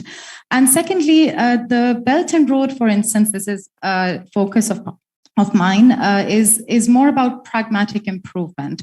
And I think in the recent years, especially since 2013, but maybe a little more than that, a little before that, China has taken a more proactive interest in the development and pragmatic problem solving of developing countries, as opposed to the United States. So this is a common ground really for both countries to work on, to focus on positive multilateralism and also address global problems. When we talk about the Sustainable Development Goals, there's so much. These are avenues of cooperation, potential avenues of cooperation between China and the US. So how do you think the BRI mindset or development of countries and regions where there's vast amounts of untapped potential, how can this play an integral role in promoting cooperation between both? So many questions have been asked. Perhaps these can be two new ones. Thank you. Thank you, Zoom. Actually, there are a lot of questions to Professor Mahbubani. You carefully write down those questions just so thank you very much. Before you deliver remarks, I would like to also introduce some sentences. At the very beginning, before you join online, there was a video to introduce your new book. I remember I write down some words to introduce you. Professor Mahbubani is a prominent scholar, diplomat, also a friend of both the West and the East.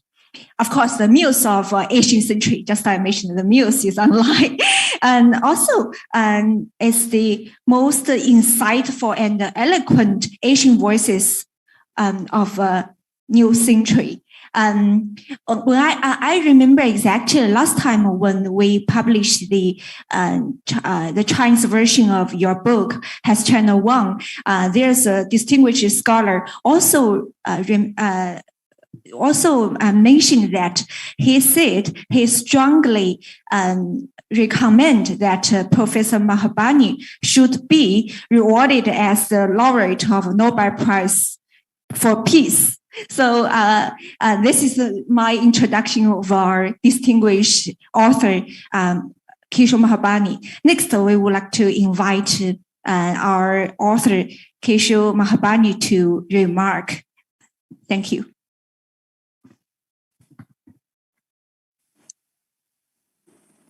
Good afternoon. I hope you can all hear me. You very happy to we join can hear you, all. please. I'm sorry about the cold. I hope despite echo you can hear what I'm saying. First of all, let me thank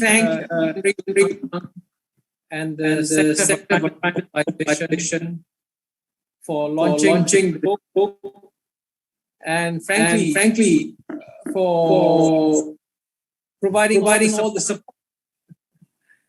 And I also want to thank CCC for this event. I mean, there's been the sheer fact that this book generated so many thoughtful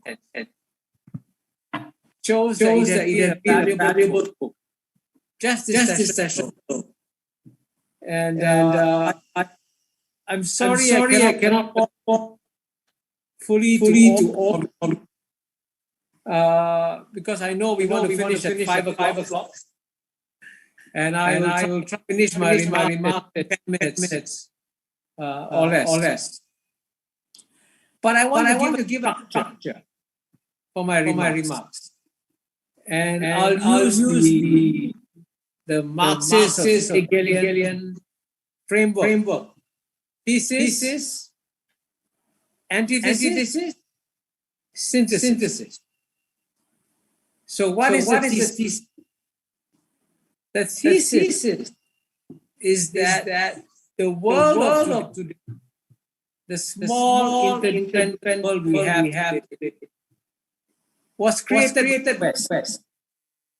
The West generated globalization, both in the colonial era and in the post-colonial era. And as we know, the West was the strongest promoter of globalization because they thought they would be the beneficiary. They were the most successful society. And the world economy opens, they'll benefit. And so we must thank the West for gifting globalization to the world. But then there's an antithesis. The antithesis is that the state countries that used to promote globalization have become different with globalization. And in Europe, there's a reluctance to open up economies. And certainly in the United States, today, the U.S. Congress will not have any free trade. And this is quite remarkable. The West used more free trade. Now the West is frightened of free trade. That's the antithesis. So then we come to the synthesis. What is the synthesis? The synthesis is that the biggest benefit of globalization in the world today are the Asian countries. And frankly, that's how we got into 21st century. It's ironic. It's the West push for globalization has woken up Asia and created the 21st century. That's remarkable. But now that we have Asian 21st century, and just to give one statistic, in terms of purchasing power parity, the top four economies, one, China, number two, United States, number three, India, number four, Japan. Three out of the top Asia. That's the Asian. So the question is, how do Asia manage the 21st century? And my key point here is that Asians need to take on more responsibility, especially responsibility for maintaining the global multilateral institutions. Because these institutions were created by the West, including the United Nations.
Accepted it. Japan accepted it. South Korea accepted it. And that's the big boost to global economic growth that ASEAN did. So clearly, ASEAN must be regarded as a key player in East Asia. And this is where, when we talk to the rest of Asia about the 21st Asian century, we should also mention ASEAN. It's very important. So I hope that I have some answer to the many questions you have raised. And I also hope that with all the questions that you have all raised, people will see why you need such a book. And I hope that this book will serve as a guide to the Asian 21st century. Thank you very much.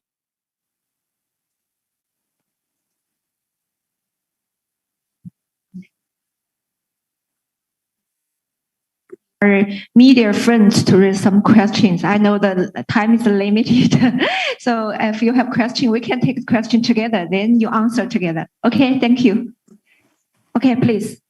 Yeah, that lady. Hi, Mr. Ambassador. I'm the reporter from CGTN.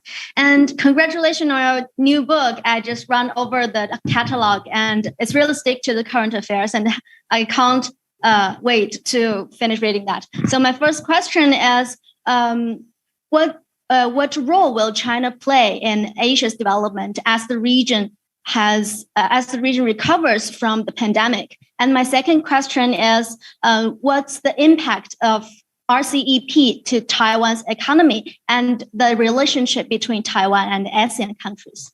Thank you. Okay, thank you. Next. Any questions from media? Okay, please. Thank you. I'm the journalist from China Business News. My first question is, RCEP is promoting regional cooperation, but will this agreement also strengthen the links between the Asia Pacific and other blocs in the world? And my second question is, will the linkage, we know that there are 3 value chains blocks in the world, which are North America, the EU, and the Asia Pacific. And will the linkages among them strengthen or weaken in the future? Thank you. Okay, thank you. Are there any questions? Okay, please, yeah. Thank you, Professor Mahbubani, and thank you for writing this book, providing insights, and of course, providing open access to this book. And so, thank you very much. So I have prepared 2 questions, but you know what? The first question have been asked. So I have my second question. So within Asia, India is developing rapidly, and Japan has shown signs of decline. So do you think the order within Asia has changed? And moreover, do you think deep integration and cooperation like the EU model will shape in Asia? You said that like this is very important. So do you think this will come into reality? Thank you. Which media you're from? Sorry. Oh, sorry. I'm from Red Star News. Thank you. Okay, thank you. Any questions? Please, yeah. Okay, thank you, Professor. I'm a reporter from China Review News, and I have 2 simple questions. The first is, after RCEP takes effect, what role do you think Singapore will play in the Asian century in the future? And the second question is, some people say that RCEP is a geopolitical victory of China. What do you think? Thank you. Okay, yeah, please. 非常感谢 CCC 给我们这么好的机会，然后我们一起在这学习。我说的是中文，不好意思啊。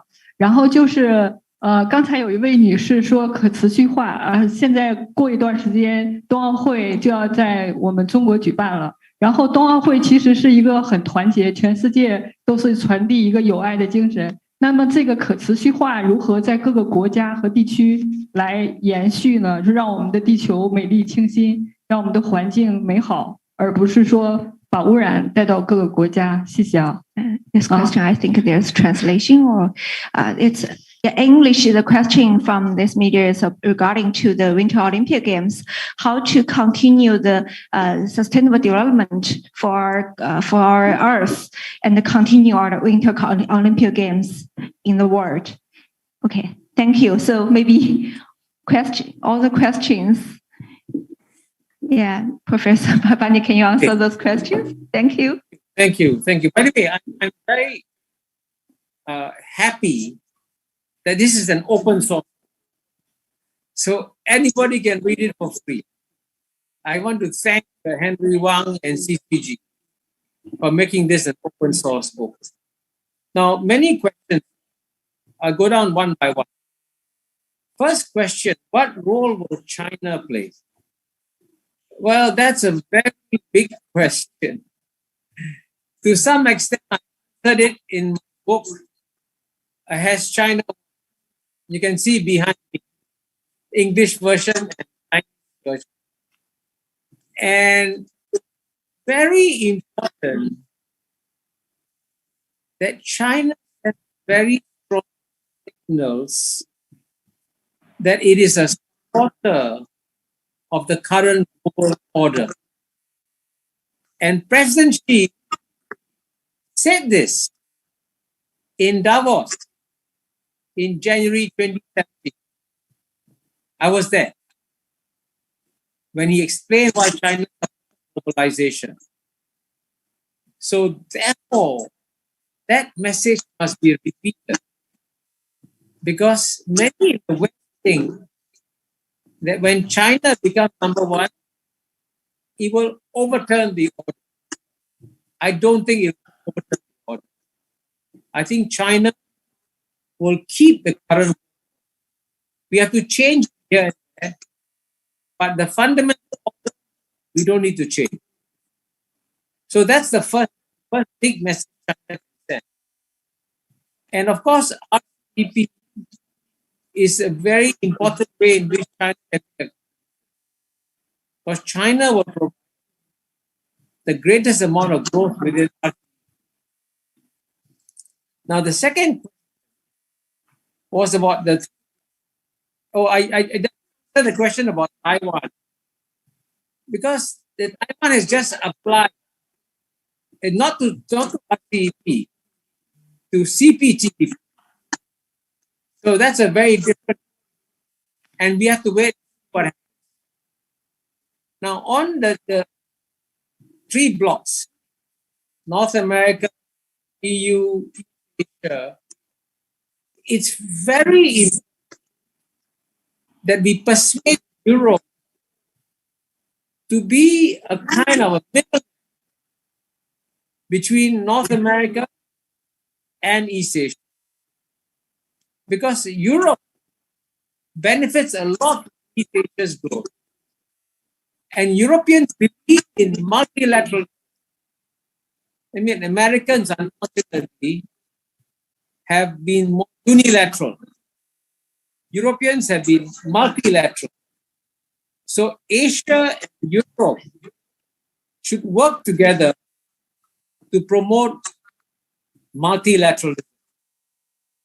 Now, the third question is about India and Japan. Is Japan in decline? I don't think so. Japan will remain a successful society. But Japan is now, to be honest, a very frightened country. We must reduce the level of fear.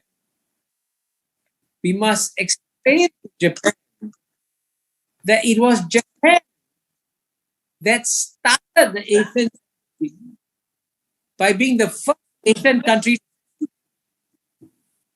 So Japan has contributed to the Asian century. But Japan must have confidence in its fellow Asians. As you know, Japan, like India, is torn between the Asia and the West, and it's moved closer to the West. It must move Japan closer back to Asia.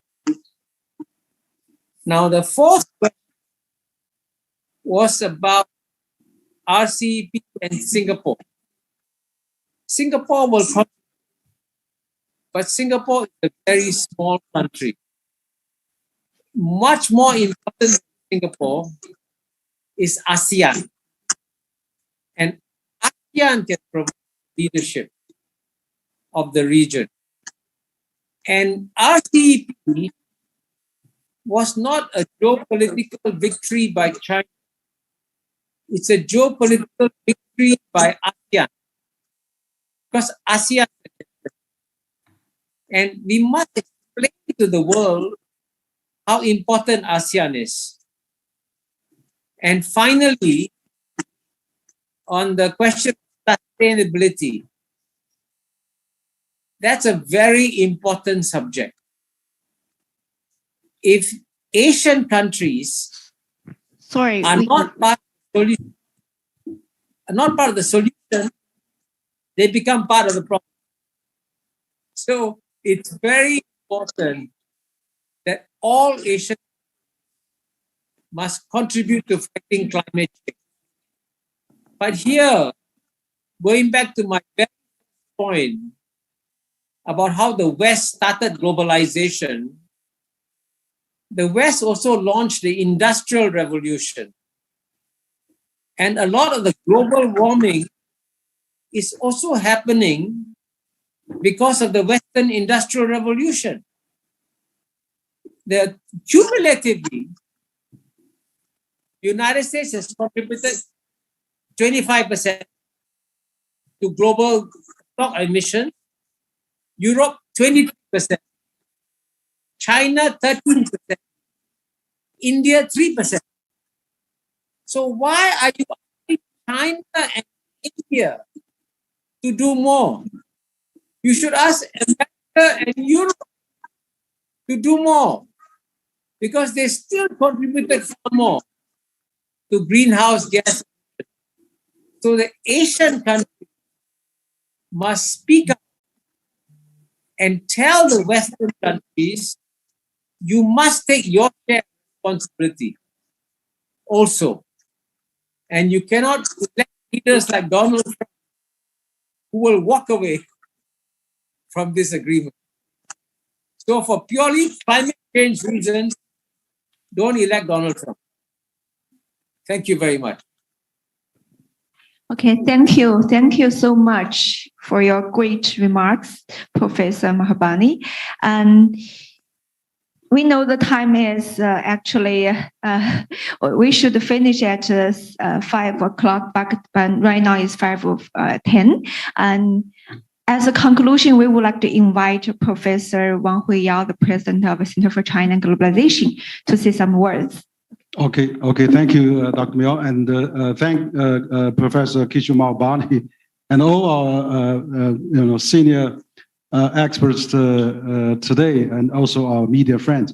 I mean, this is really, I think, a fascinating discussion, and it has really touched a new, a very important topic, and also Asian 21st century we discussed at the beginning of 2022, and so this is really important that we all give it a very hard thought, because this is also the effectiveness of asset of this year. So I think the topic we have discussed among all the experts, particularly also here from Kishore Mahbubani, is the ambassador's advice. I think this is really great. Kishore is a great scholar, actually. A third eye, and also it's neither China nor the West, but you are in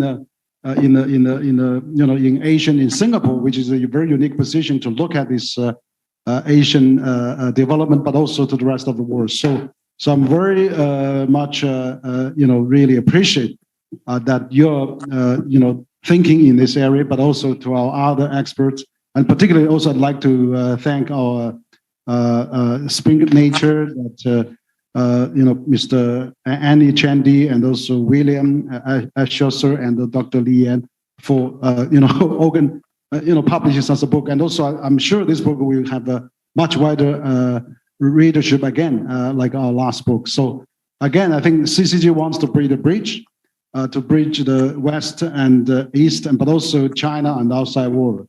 That's what we call the Center for China and Globalization. But I think Professor Mahbubani has actually contributed significantly to the leading thought and to the leading ideas in our increasingly intensified geopolitical world.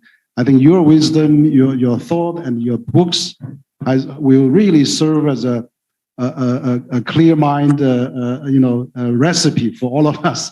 So once again, we thank you for your continuous efforts. I know that you've been very busy. You've been traveling to the U.S., Europe in the last 2 months twice, and we just said your China book has the bestseller has China One, as now widely selling in China. But we hope this Asian 21st century, again, we will also have a Chinese version also later on, and will be another bestseller. So once again, thank you, and also thank all our experts today, and we hope that we will continue the discussion. We want to thank our media, and also we have over 250,000 of online viewers and listeners as well throughout China and the world. So thank all of you. Thank you very much. We'll will be ending today. Thank you. Okay. Thank you very much. Yeah, thank you all the participants. We have a group photo later. Thank you. The meals of Asian century. Bye-bye. Yes.